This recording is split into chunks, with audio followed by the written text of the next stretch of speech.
Welcome back to season 2 of the Live Lightly podcast. I'm your host, Jessica Franklin. I'm here today with Susan and Reshmi, and I can't wait to get into this conversation because it's about so much more than the clean, non-toxic period care products that they've created. It's also about challenging the way that we think about women's health. Welcome to the show, Susan and Reshmi. Thank you so much for joining me today. Jessica, we really appreciate being here. Thank you. Thank you. Thank you for having us. Before we get started on talking about OVO and the sister company from which it came, 149 Technologies, I'd love for each of you to take a few minutes to introduce yourselves and to share how your personal experiences have shaped the values behind these companies. Well, thank you, Jessica. I'm Susan Hanna. I'm CEO of 149 Technologies, the parent of OVO, the brand, right? And I'm an engineer by training. I was born in Canada, grew up in Canada, immigrated to the US, and in my travels landed here in Singapore. So I spend part of my time here, part of my time in the US now. I'm co-founder for 149 Technologies and of course OVO. My background with a PhD and an MBA has always been at the intersection of new technologies and business models. And what we are trying to do with 149 is saying, how do we create a new business model to create social impact? Can you take us back to that moment where you decided to join forces and bring this into life? I feel like we need that background story. And I'll start with a little bit of context of how, this is a long journey for me, many, many years. So as a student, I had an opportunity to go to Africa. And it was an incredible experience. I was working on a project that a medical doctor had started from University of Ottawa, and he was particularly looking at nutrition and children. And so we had there was a village hospital that was there, and there was a problem, which was that women were, when they bring their loved ones to the hospital, they had to then find fuel to cook for those loved ones, because it's not like the hospitals that we have today. You go, you cook, you take care of your loved ones, your family comes with you. And so they would travel quite a number of hours to a receding rainforest because the rainforest was being cut back in order to have fuel. And so he asked me, he said, why don't you build a biogas digester? And that's what I went to do. I went to build a biogas digester, which is basically producing methane from waste.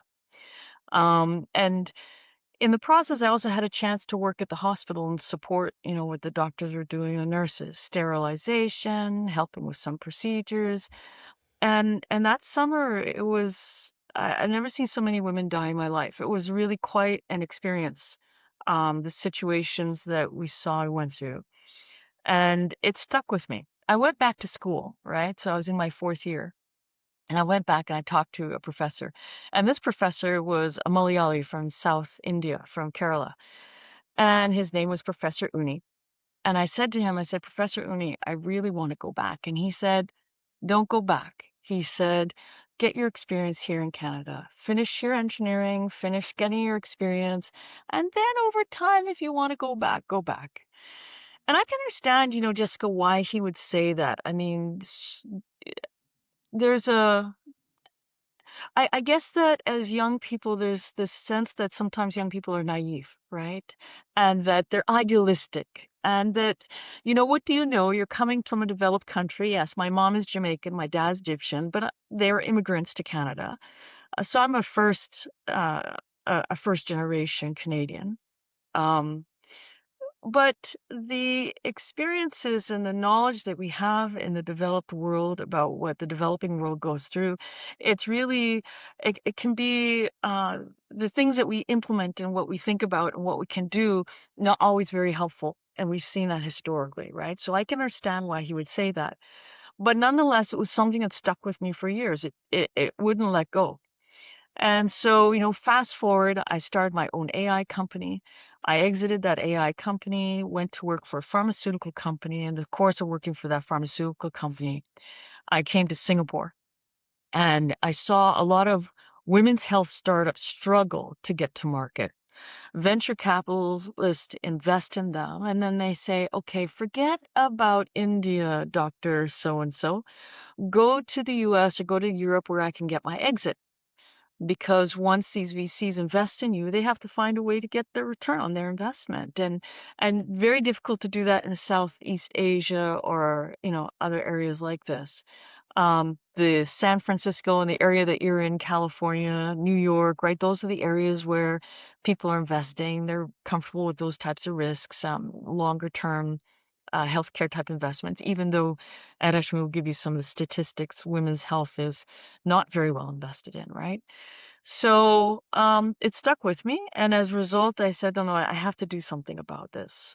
This is something I made a promise, right? There are friendships that I made, relationships I made, and I said I would come back and I'll do something, right? And so for me, this is like, how much experience do I need? I have enough now. Time to go back. I love that. And Reshmi, can you take us back? How did your experiences bring you to this place where you wanted to be a part of something like this? Yeah, so it's interesting because I grew up in a small part of in India that is really special. It's called Kerala. And in Kerala, women actually have a higher place in society, right? So, in fact, 2 generations ago, we used to take the mother's family name as your surname, right?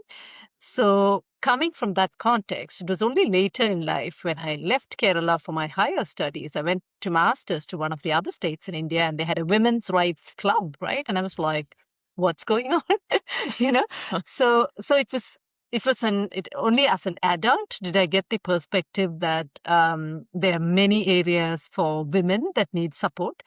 And since then, after my master's, when I was at INSEAD, I've always been a mentor to women entrepreneurs, women from underprivileged backgrounds, always realizing that many women did not have the privilege that I have to compete or to be on the world stage as a person, right? As equal to everybody else. And there was a lot of taboos related to health, related to who they were that they grew up with, right? And my mom being a gynecologist, I was told that, your period is a normal thing. You just go and do everything that you're supposed to do, right? So I think when I met Susan and she was mentioning about the space that she wanted to make impact in, it resonated because I also realized that on the other end of the spectrum, as a woman who came from a more privileged kind of setting, it's my opportunity to also give back, right? So it was just an opportunity, and I saw what she was doing, and the more we talked, we also saw an opportunity to weave in my interest of new business models and innovation into that, to think of this as how do we test out new business models to scale this while we make a change so that we can build a sustainable company that is built on a different set of business principles and even values, right? And we'll tell you more about it. Mm. It's crazy how the two of you had completely different backgrounds and you've come together to create 149 Technologies. Now, before we get into the product line that came from this, tell us just a little bit about 149 Technologies and what you're doing there with that. I feel like we need a little bit more background before we can jump into OVO, because OVO is a result of 149 Technologies. Mm. Yeah, thank you, Jessica. So the aim of 149 Technologies is ultimately to bring lower cost women's health innovations to market and make those affordable and accessible for everybody, not just the privileged.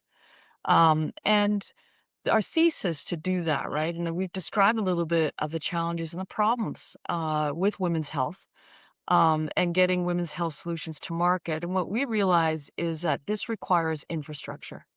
It's not just money that can be thrown at women's health solutions, especially when it comes to low cost innovations. Low cost innovations, when they're pushed over to the US or Europe, or even when they're birthed in the US and Europe, they ultimately become higher cost. Why? Because the mechanisms of private capital are such as to maximize your margins. And to do that, they want them to land in reimbursed markets. These are markets where the government or insurance pays as opposed to out-of-pocket pays. And that naturally, that whole system results for a variety of reasons and mechanisms in prices being higher, right? And more things being more expensive. And it starts from the grassroots up, from the cost of labor and everything else. Now, so what do we do with that, right? So the infrastructure that we're building is really in 3 layers. The first layer is what we call our consumer layer. That's why we birthed OVO. And the idea of this consumer layer is that when women's health startups come to market, we want them to land on a consumer and customer base that is friendly, that's already established. Otherwise, when they come to market, they have to have their own digital media, social media landing. They have to have their offices. They have to do their FDA registration. They end up having to acquire customers, and the cost of that customer acquisition is expensive. The growth of that is expensive. All of that is expense that ultimately ends up requiring more investment, which means that you have to pay back more money to your investors and things become more expensive, right? And it changes the affordability profile. So by having that consumer layer, right, that first layer of infrastructure, we believe that that will help companies. And we said, let's start with the menstrual pad. Why?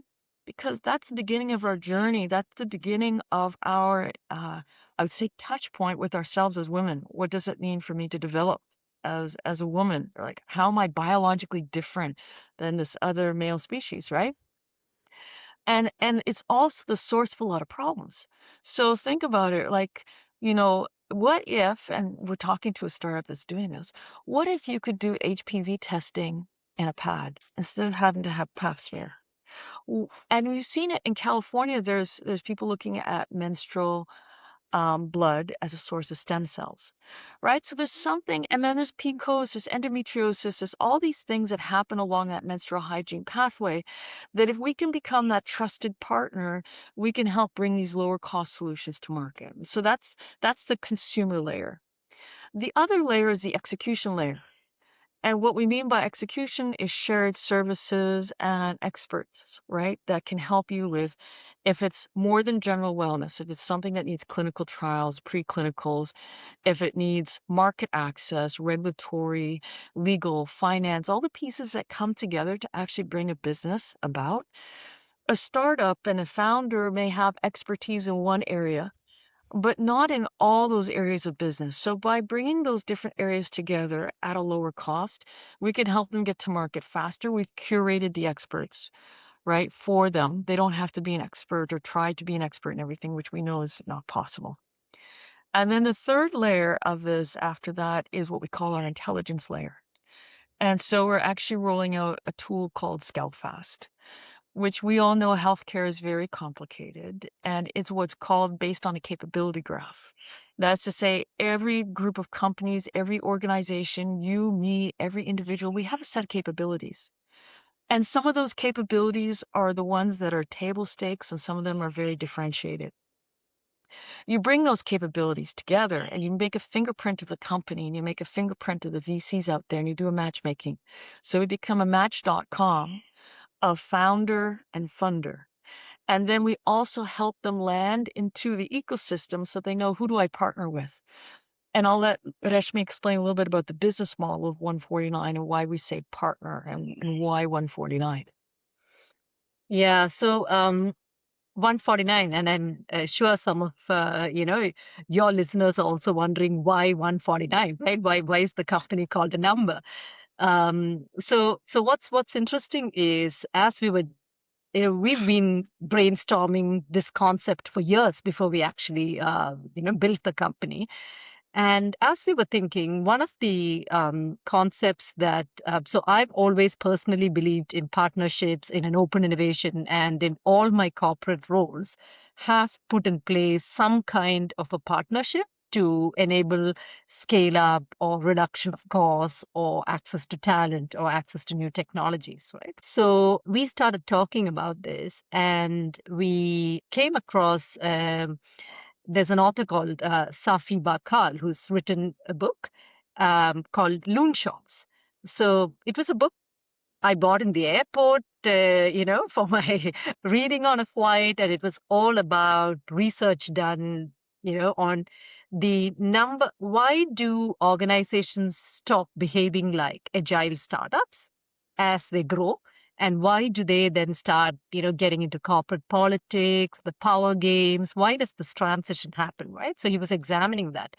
And he calls upon a number called Dunbar number, which is 150.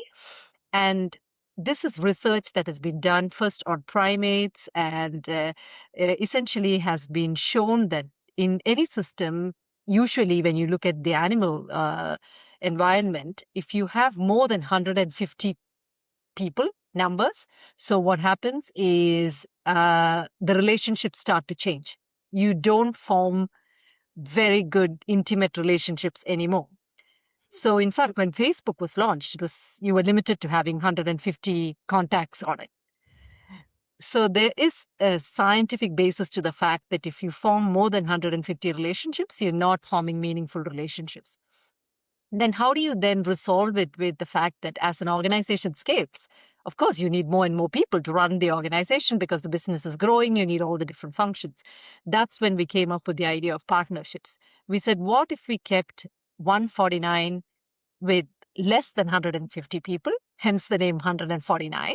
So Susan's come on board as employee number 149 as CEO, and we are counting backwards. And what we're doing is we are now partnering with other organizations, marketing, branding, regulatory, legal, instead of having it in-house. And we're building how the interfaces should look like for seamless integration and to operate well. What we also see is as this organization scales, we will have a lot of young people who are working in the organizations. It will become a talent development pipeline for them. They become leaders. They get to now say, okay, I'm going to run this partnership and this division, or I'm going to work with this partner, right? Or spin out. Or spin out, right? So there's a lot of opportunities we see coming down the line. Of course, it's hard, right? I mean, there's a reason as you scale, as you have more money, you bring everything inside because you can then build your organizational culture, values, a way of working, software. Everybody works to make one seamless machine. So we're kind of challenging that status quo and saying, how do we actually build an organization that's built on human relationships and values that transcend these borders of an organization? And Susan, I think that you talked about OVO and why you decided to start there with period care products and why it was such an important place to begin. I think that the beginning of our journey, right? And I remember my mother's an obstetrics nurse. And as an obstetrics nurse, she was very proactive with me in terms of, and part of that was at a time when women got pregnant, they were kicked out of their homes. And so my mom actually worked, she volunteered. We were living down the street in Ottawa, Canada, down from a Catholic center that would bring these women in when they were pregnant because they got kicked out of their homes, so that they can be taken care of and eventually give birth and give their children up for adoption if that's what they wanted to do. So my mother often would have people around the table, and she would be talking with them and engaging with them and helping them, through their pregnancy and with life. And so I was really informed by that experience. But on top of that, she would say, okay, and now for your sex education. She gave me this binder and tapes and everything else, right? And I realized I had a very privileged opportunity in a way to be able to go through that and understand my body, right? And understand how to care for it, right? What's appropriate, what's normal, what's not normal. And I had it from a very reliable source, right? Because it was medically informed. Now, what do we have? We have the internet, and there's all kinds of information that's out there. And we don't always know what's real and what's not real, what's truth and what's not truth. It takes a lot of vetting of the source of the authority of that to figure things out. And it takes a lot of time. And sometimes it's time we don't have and we're triggered by what we see and by the stimulus. So I wanted to start there because this is an amazing opportunity for us to start to lay the groundwork and the foundation that we have to have as women that can really change our lives forever, right? You think about it, some of these women that got pregnant that didn't even know how, like, what they were doing and realizing the implications of that, or worse yet, ending up with HIV or something else, right? And so there's a sense that I have of this, I say desire, responsibility. It's a mix of a passion that we should be giving agency and empowering people to make decisions about their bodies. And I want that to be the best informed decision making as possible. And so to be on that track of having something that I use every month, it means that we have contact. We have the opportunity to have contact with somebody that's engaged with the product every month. It's not like they bought it off the shelf and it's sitting on my desk and eventually it's going to, sorry if this has got plastic in it, I think it's beeswax. But it's sitting on the desk and then it's being used and it's thrown out or recycled. This is something that you have every month. You open up the box, you look at your packaging, you're ordering or whatever it is. It's an opportunity for that consumer journey touch point and education. That was one of the reasons why, for me, it was really important to start there in terms of that journey and that touch point early on. And then as I listened to Reshmi's story, it was very interesting to see a little bit about your experience with this, right? Historically, and realizing that this is not a story that's historical. I won't tell you how old she is. You wouldn't believe me anyways. But like how this history is being played out even today. And I don't know, Reshmi, if you would want sharing that. Yeah, no, happy to. Yeah, so when we started talking about bringing to market a menstrual pad, right? I shared some of my experiences growing up as a child in India. So I'm trained as a classical dancer, and that meant getting up early every morning, 2 hours of practice, going in after school, practicing 6 hours on the weekend, dancing and things like that, right?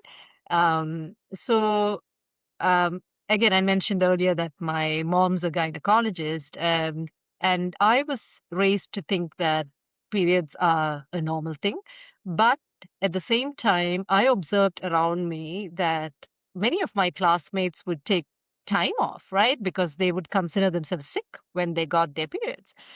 And the other reason was that for how active we were and maybe the heavy flow that some of us had, we did not have access to products like we have today in the market in a small town in India.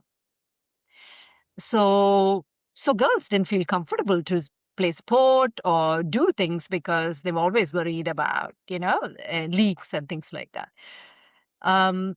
And my mom's solution to that was, I mean, she was a gynecologist, a doctor, so she had access to, how to make bandages and things like that. So she actually used cotton and cloth to make these huge, I mean, I still remember they were huge, huge pads for me, right? Um, Now looking back on it, I mean, I really don't know how I moved in them, right? I mean, they were huge, but it did its job, right? I mean, I would wear it, I would go to a 6 hour dance session and not change till I came back home. By the way, we're not advocating for wearing a pad more than 4 hours. But it was really, for me, I've seen that shift, right? Going from there to then just, having thousands of products for choice. And then realizing that when I pick these products, I don't know anything about them, right? I mean, I go into a store, I look at the products, and my criteria is still the same I had as a little girl, right? I mean, heavy flow, I want a bigger one. The next few days, I want a lighter one. And then, of course, I add in the other layers that are important to me. I like pretty things. So, okay, which one's wrapped beautifully? Which one has a nice picture on it? And this was essentially how I made my decisions, right? And we're talking about a person like me with a gynecologist as a mom, educated, you know, working as a senior leader in corporate, making these decisions based on just flow and look of the pad, right? So this led to the conversation that there's a lot of work to be done in just education, right? I mean, just to tell people, just like you read your food labels, how do you read the labels of these consumer products that you buy? Yes, I think that as consumers, we have been led to believe that everything out on the shelves at the grocery store is safe for us. And it's just not true. And conversations like this will help to raise awareness.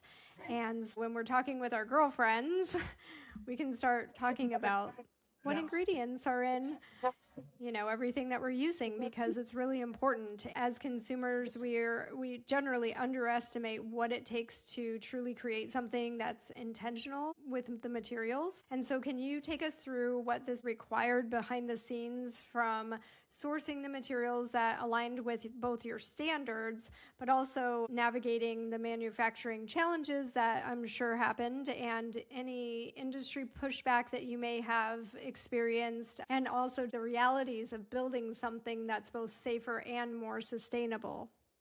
Mhm. So we have a silent partner in India, uh, and he he is like a master researcher in terms of identifying opportunities and products and sources, and he is also a big, I'll say, proponent, as well as I'll say he has a lot of experience in the area of quality.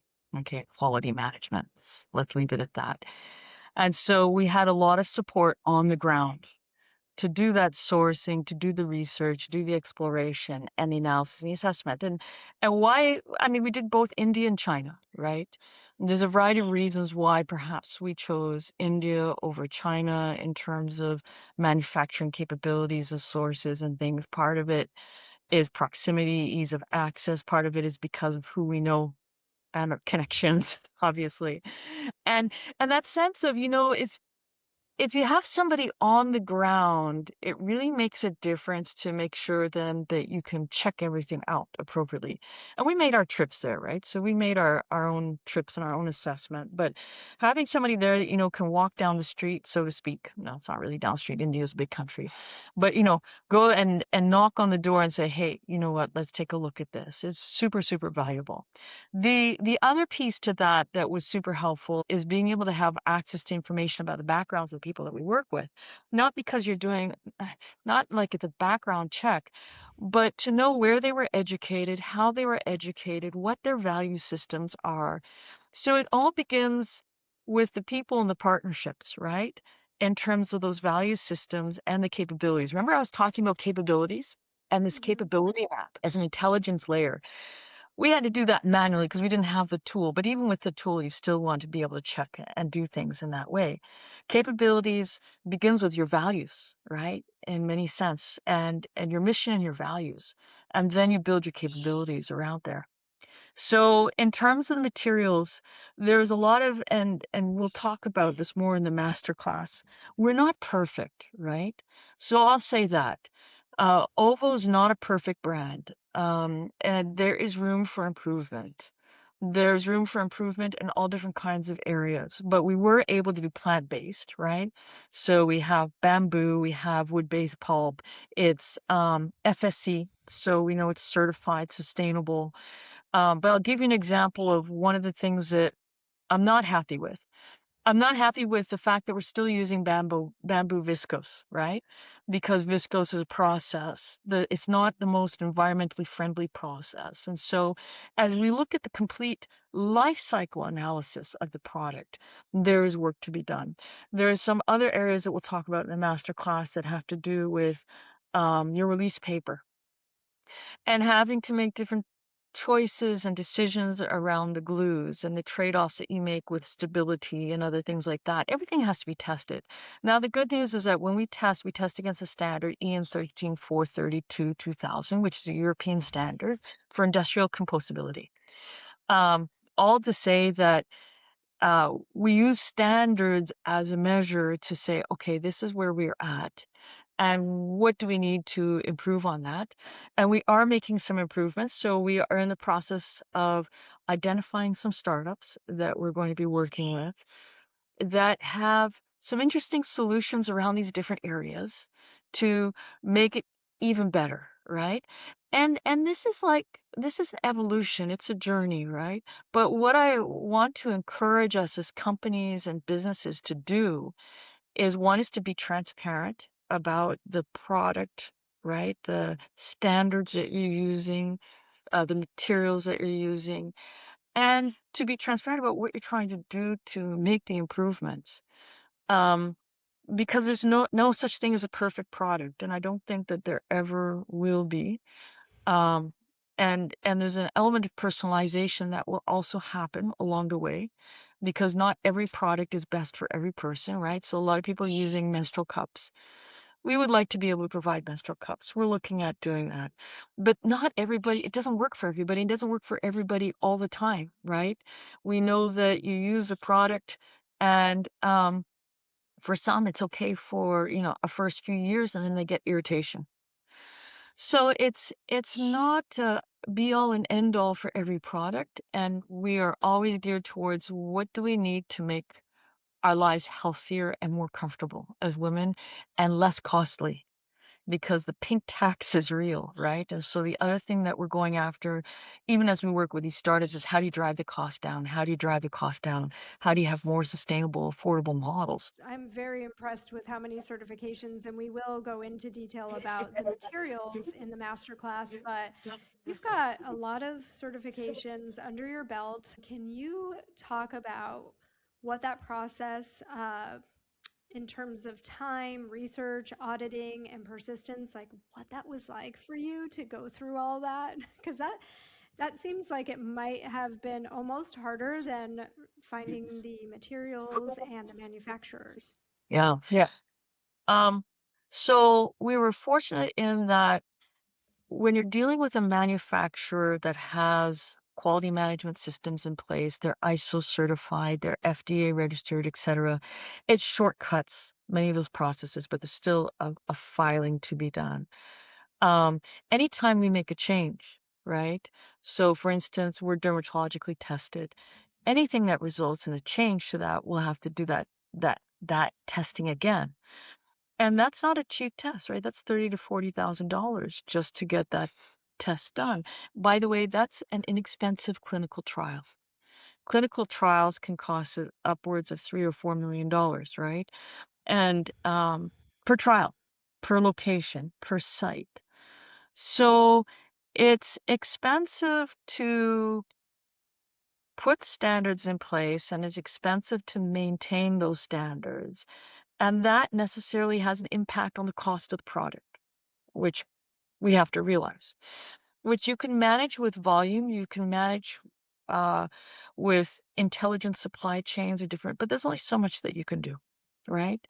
And so when you look at these products on the shelf and you see the very, very, very cheap products, sometimes it's because either they don't have the standards or they have the volume, and they're made with a lot of plastics and cheap materials that the volumes are there to support the less expensive, but you pay, right? And it's what I call a hidden tax.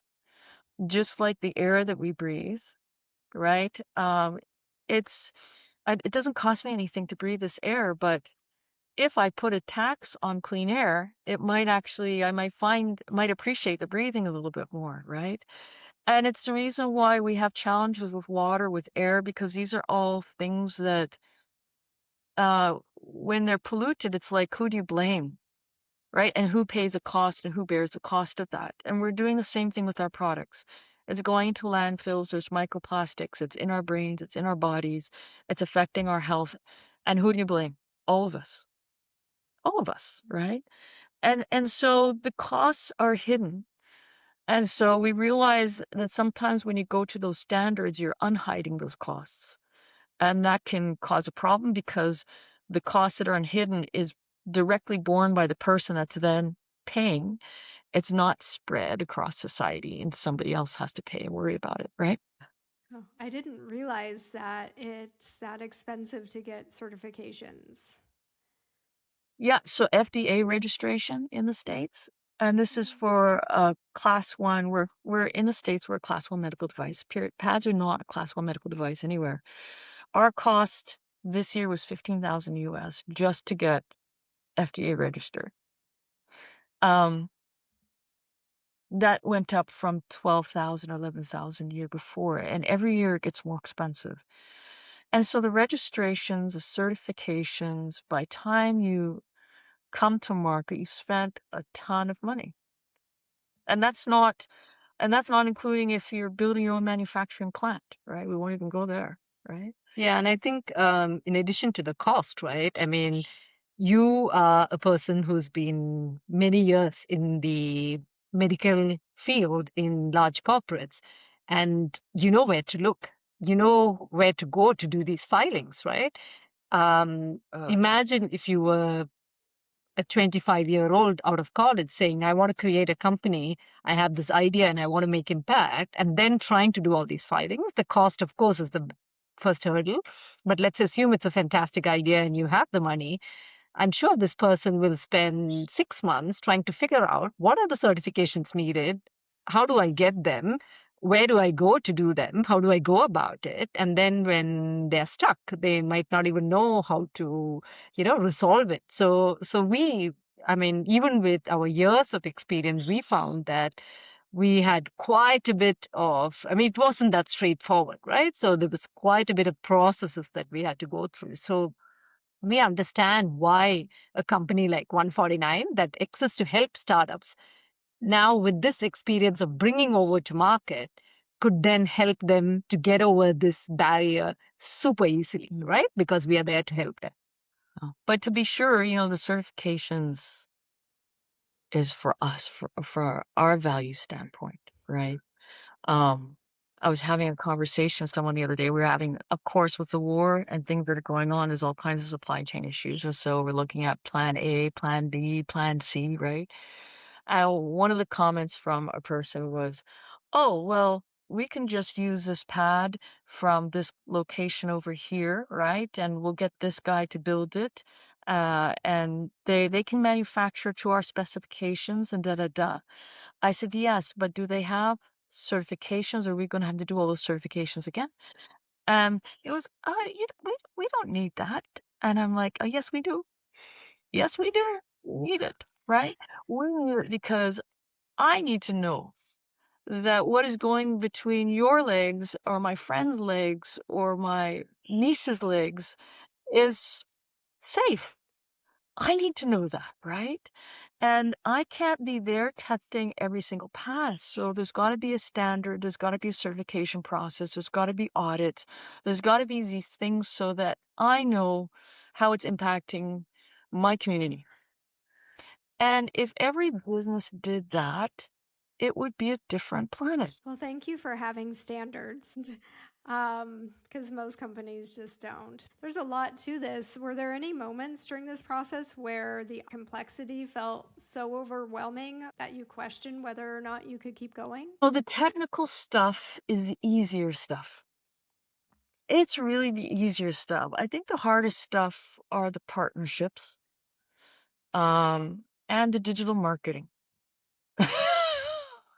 Digital marketing is tough, Jessica. It's terrible. It's really tough, right? To find the right audience, to have the algorithms, to feed the algorithms the food that they need, and to make sure that as you're feeding the algorithms the food that they need, that you're staying true to your values around the science. So I see all kinds of things on the internet. Like I was looking the other day. You guys have probably seen this, right?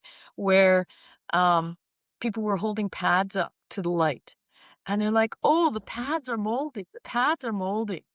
And so I was showing Reshmi this, and Reshmi goes, she goes, "This is not mold. It's just the padding in the pad. It's not evenly distributed. The manufacturing process just didn't evenly distribute it." And I was like, yeah, and how do you communicate that to people so that, because what's trending isn't necessarily the truth. What's trending is things that are, oh my God, like this is like shocking, right?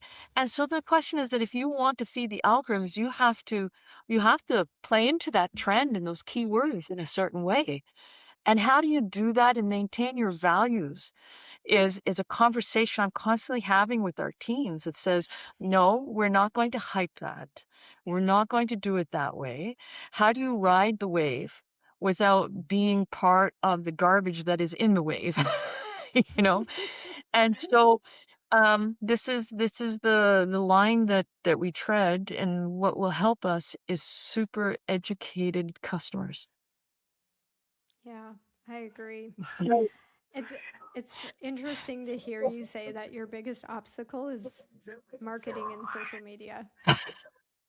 Yeah, yeah, yeah, yeah. Truly. Because yeah, because there's really so much out there that you see every day. And you're thinking, of course, you want to have the differentiation, right? And you also want to grab attention, right? Because you've got a product out there. And at the same time, you have all these, like Susan mentioned, right? All these constraints that we've set on ourselves because of who we want to be. Mm. Um, and and again, I mentioned this earlier when we talked about a company bringing everything in-house to standardize values, right? And there's a reason I said that because we're finding that when we find a partner, like Susan mentioned, it's not the technical capabilities, right? We're having coffee with them, we're sitting down and talking to them to make sure that person won't take the shortcuts that we wouldn't take, right? That person will also then make sure that he or she is being really true to the value that we are bringing to market.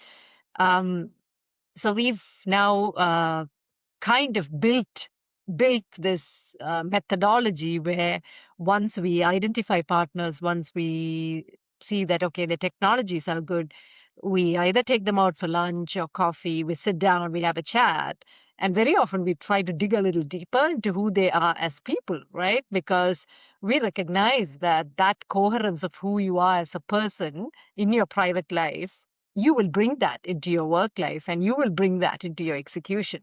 Mm. So, to your question, to have we ever had really tough days? It's been when that coherence was missing, right? When we met someone who we thought was fantastic, we were building a partnership, putting things in place, and then the person says something and they're like, uh-oh, we might have to stop working with this person, right? So that's been a few hiccups along the way, but one that we are aware of the importance of and why we're doing what we're doing, and we wouldn't do it any other way. You have to get comfortable, I think, with conflict, a little bit of conflict, right? Which not everybody is comfortable with. But I'll give you like one example, and sometimes it's just a matter of educating the partner and working with them. So once you know the values are there, sometimes it's just a learning process, right? So we were doing some work with Ecovision. Ecovision is a company in Zimbabwe that does water filtration, and we're partnering with them, signed an MOU to help with education of schoolgirls. And also we were supporting a water summit that they had launched. And so part of what we did in our digital media was to have a video, et cetera, right? So we had our digital marketers make us a video. But when I saw the video, I talked to Morgan, who you've met, who's in California. And I said, Morgan, I was like, this looks like AI, and it's a male synthetic voice.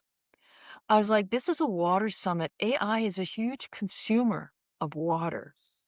I was like, I'm not sure that I want an AI video talking about us supporting a water summit with this. Can you please talk to, our partner and let's fix this. And it was a little bit of push because of course, that was easy for them. Make an AI video for a water summit. And I'm like, no, no, no, no. Let's go find some reels, take it, piece it together, do it differently. And, part of what we haven't talked about with OVO is we also plant trees. Why do we plant trees? Because we know that we're consuming, right? And we plant trees for the purpose of the pads to offset the cost of pad. They're also planting trees to offset our own carbon footprint in the course of generating what we do from a digital marketing standpoint or otherwise. Now, we haven't done a full life cycle cost analysis to say, okay, how much are we using and how much do we offset? And how much is the company that we're working with offsetting as well? Because many of these companies are doing a variety of different types of sustainability projects to offset that. But we try to do what we can, right? And those are the little small choices along the way.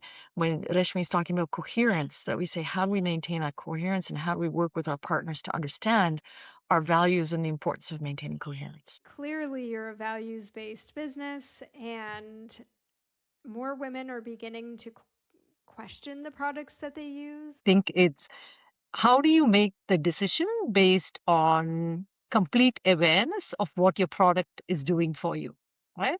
I talked about how I would go into a store, look at the millions of offers out there in terms of sanitary pads, and just make my decision based on size for flow and color, right? For a pretty looking one, because it sits on my shelf, it sits in my handbag, it's individually wrapped, it's got colorful wrapper around it. Okay, so it's a nice accessory to have. Um, and there's nothing wrong with liking pretty things, right? I like pretty things, and both women and men these days, I think, into accessorizing and all that. Nothing wrong with that. But how do you see beyond that when you're buying products related to your health, related to ourselves? And we often talk about this and we say the cultural shift in food has happened. So we know in the 80s, right? I mean, we would drink sugary drinks, we would eat cookies, we would eat out of a can, and we thought it was all okay. Right. And now people don't do that anymore. So that shift has happened because, and I work in the food ingredient space as part of my corporate role. There's been a lot of lobbying, a lot of education, a lot of training that's been going on in that space to educate consumers on what's good for your health, what should you be looking at on the labels. And in fact, many large companies are looking to eliminate certain products which would have been totally okay 20 or 25 years ago. So that shift that happened in the food space, that's what we're hoping that will happen in the personal healthcare space, right? What we're hoping is that a woman who is buying mascara, for example, will look at it and say, should I be reading the ingredients on this before I buy this? And do I have a choice? And are there companies out there that are making sustainable products with ethically sourced, with components or ingredients that are better for me? Right. So that's the shift, I think, with makeup, with the clothes that we wear, with our feminine hygiene products, with everything that is has been marketed just like food was marketed in the 80s, right? You eat something that gives you pleasure, right? And now we're buying something that gives us pleasure because we're just looking at it and it's pretty. So that's the shift that we're hoping to contribute to make in the women's consumer health space. Yes, question everything. That is my Exactly. motto. And finally, ladies, for women listening who may feel called to create meaningful change but feel intimidated by how difficult systems can be to disrupt, like you're talking about, what would you want them to know? I've always been a firm believer that to make a big change, you just need to start to make one small change every day. Right? So you just need to make a little step every day. If you want to run a 5K, you start by running 100 meters, right? And then you add on to it every day. And then before you know it, you're doing a full blown marathon. So I think very often when women or anyone for that matter is really passionate about a problem and say, okay, I want to do this. I also want to do this. Very often the big problem in itself seems extremely overwhelming, right? And there's every reason not to do it. Oh my God, how am I going to do this? There are big companies doing this. Can I make this by myself? Who will help me? Where will the money come from? And my advice would be just pause and say, what's the one thing you can do today to take you towards the next step? Is there one thing you can do? Is there one phone call you can make to a friend to say, hey, what do you think of my idea? Right? And can you build on that feedback? And when you put it like that, you say, okay, a phone call to a friend, that I can do. And I say, yeah, focus on that, right? And then when you get the information from your friend, focus on what comes out of that call, right? So you just break it down into one thing that's possible for you to do. And I'm sure that everyone listening to you is capable of making that one phone call. So just do it. That's wonderful advice. Susan, do you have anything to add before we close out today? No, I think she said it all. Thank you. Yes, I agree. And that's how I feel about the journey when we are starting to look at the products that we have in our homes surrounding us, and we start to feel overwhelmed because pretty much everything is plastic. And we know now microplastics are entering into our systems and they're not great for our health or our hormones. They're causing disruptions. So just starting with the one thing, and that's why I'm creating this masterclass, is to take a look at the products that make a big impact if we were to swap out one thing at a time. And when I was looking for feminine hygiene products and I came across your brand, I was super excited. So thank you for doing the work and sticking to your values and having those high standards, because those are the same values that I hold when I am looking for products to bring into my home to surround myself and my family with. And my standards are super high as well, and I don't compromise. And so this masterclass that we're now going to move into is part of my offering to people to help make that journey a little bit easier, because it can be daunting and overwhelming. And Susan is going to break down all of the materials that you may not be aware of that are in the products that you're using, because there's not a lot of great options out there. So if you haven't yet joined the masterclass, please do so. There's a link in the description below. And I also have a special discount that they're offering to all of our listeners. So that link will be in there as well. Thank you, Jessica. Thank you.